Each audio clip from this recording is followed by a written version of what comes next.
They sometimes when they unplug appliances, when there's no need, they found out when they receive the bill, they save money. Okay.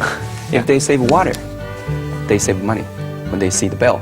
And if you take public transit system, they save money because they don't need to drive. Oil price is quite high in the past. Then they find out it's also saving money, and it's not inconvenience to their daily life. Then they change their habits. So that's what we are doing now, in a very soft, indirect approach to make people recognize the importance of saving energy. That's one way. Another way is we must improve our public transit system. So it's very convenient and accessible to every citizen in the county.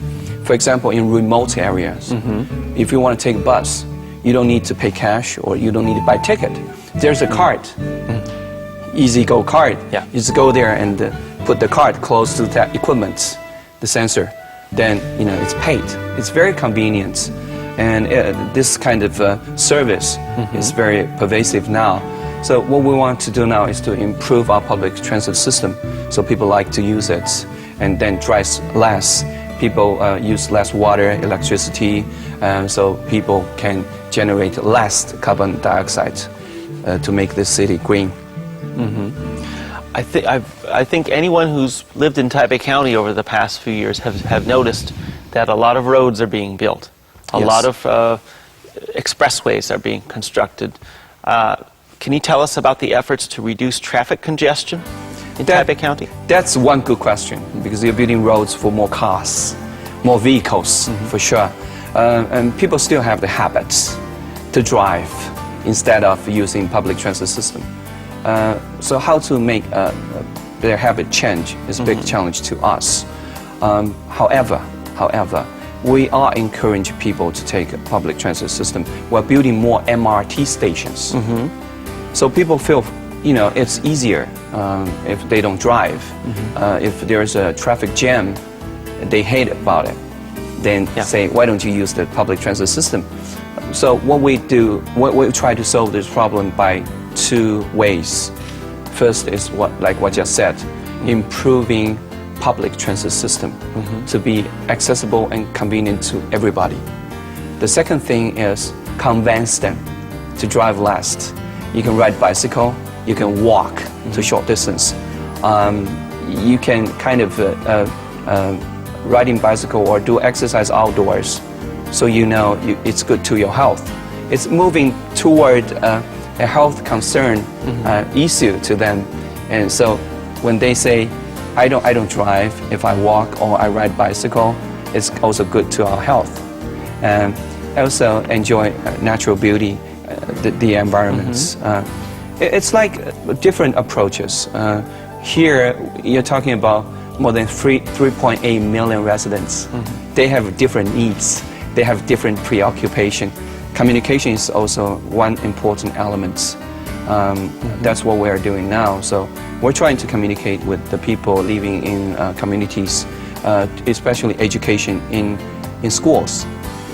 By educating the students can go home and teach their parents, how important the carbon dioxide reduction is, and how important to do exercise by riding bicycles, things like that. Well, that's very interesting, and we're going to have more when we get back from this break. We're going to be talking about green areas and other efforts to reduce carbon. We'll be right back. 我有听讲日本近日一律都是用瓦斯车啦，听他们说空气真的变很好，是真的啦，有很多好处啦。第一，空气越比较好；第二，就是又经济又省钱。其实开起来跟开机的时候也都差不多啦。说实在的啦，我是觉得这样就已经达到已经很好的效果了啦。新版特区这边脚踏车道规划得非常好。 那骑起来也很安全、很舒适，所以我很喜欢在这边借脚踏车的人。他有提供安全帽，还有锁，那也可以这边借，然后甲地借乙地还，比较方便啊，然后也节省能源嘛，省钱，然后也不会造成这个空气的污染，减少空气的污染。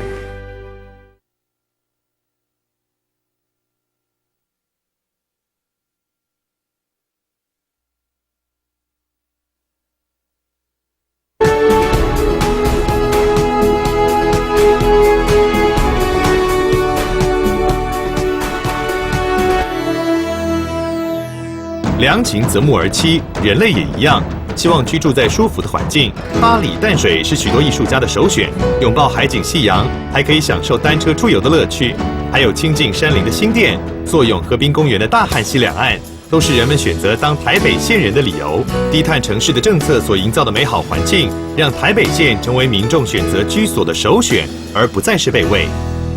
Welcome back. I'm Jason Blatt, and I'm here with the Magistrate of Taipei County and the Mayor of Stockholm.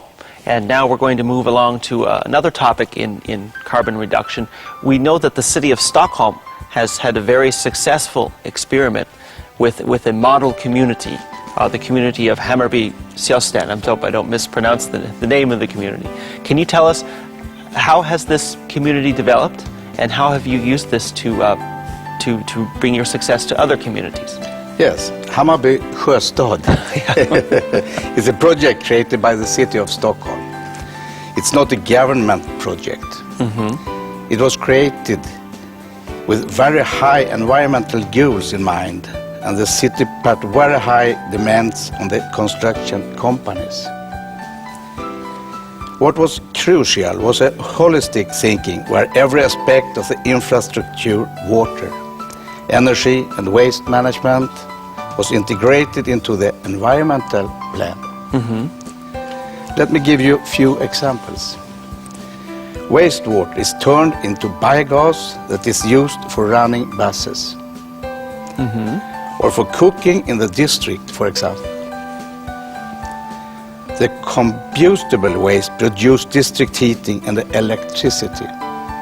The organic waste becomes biofertilizer for farmers. Hammarby Sjöstad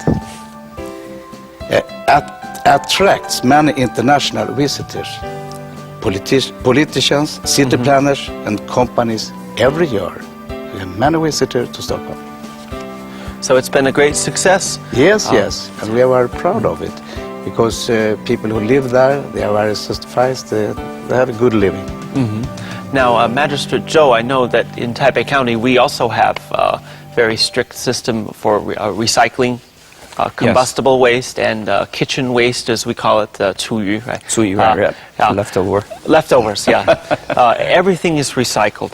But do we have something like what they have in Sweden with a model community? Do we have something like that going in Taipei County? Yes, we're working with around 100 communities, try to reduce garbage, waste, leftover, also recycle, reuse, our policies to be applied in those communities.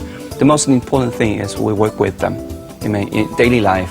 From very early morning, we get up, use less water for the toilets, or you collect the rainwater for the toilets, and use less power. If you don't use any appliance, unplug the appliance. Many detailed things, but many routine habits can be changed to save energy. Also, we encourage people to have convert those areas to be into garden areas and have green roof to protect the heat directly from sunlight. We don't have any heating problem, but we have hot issue here because we use a lot of air conditioners.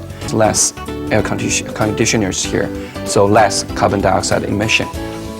It's like daily life change, lifestyle change. We work with the communities. We found out we're doing pretty well now. And our goal is to reduce waste by 15% every year. So I don't know how many years can we do that, but that's our goal.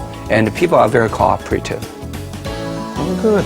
Now, we know that in building a sustainable